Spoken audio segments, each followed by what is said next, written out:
Here's today's top story.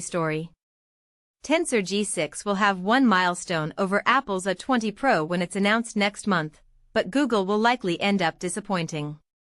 0 to 20%. Unlikely, lacks credible sources, 21 to 40%. Questionable, some concerns remain, 41 to 60%. Plausible, reasonable evidence, 61 to 80%. Probable, strong evidence, 81 to 100%. Highly likely, multiple reliable sources, 50%. Plausible, the Pixel 11 family is being prepped for a launch next month, and with it, Google will announce its brand new Tensor G6 silicon. Irrespective of whether Mountain View Titan cannot be included in the same conversation as Apple, Qualcomm, and MediaTek regarding chipset advancements, there's one area in which Google excels, but that doesn't necessarily mean that the company has the upper hand.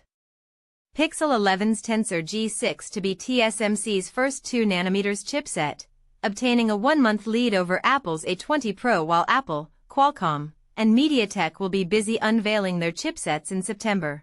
Google has an upper hand because its Tensor G6 will be the first SoC to leverage TSMC's 2nm process. It's unconfirmed if the N2 iteration will be adopted or the slightly improved N2P, but we feel that it's going to be the former since it comes with a smaller price tag, and Google's priorities don't revolve around obtaining a technological edge over its rivals.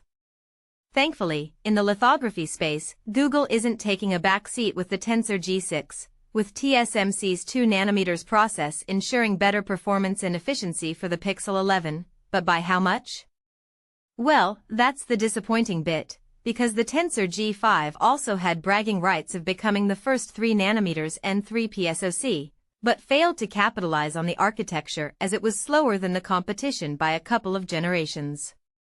In fact, based on a previous Geekbench 6 benchmark leak, Google is taking one step back with the Tensor G6 and going with a 1+4+2 CPU cluster, likely to ensure better efficiency but at the cost of multi-core performance. To add insult to injury, the Tensor G6 CPU is expected to be paired with a 2021 PowerVR CXT-48-1536 GPU, making it a 5-year-old component. One can claim that Google is taking this step to preserve its margins due to rising DRAM costs, but that should also mean each Pixel 11 model must be priced accordingly. We've also discussed that Google's US smartphone market share is a negligible 3% for Q1 2026, but the company can easily overcome this obstacle if it improves the Tensor G6, which we don't see happening. For now, Google's aim is to improve the user and AI experience, and if that can be achieved by using a slower SoC, there's really nothing we can do or say that'll change the company's mind. Hopefully, next year, when the Tensor G7 arrives, we'll be pleasantly surprised as Google is testing samples with LPDDR6 RAM. News source: Economic Daily News. Follow Wccftech on Google to get more of our news coverage in your feeds.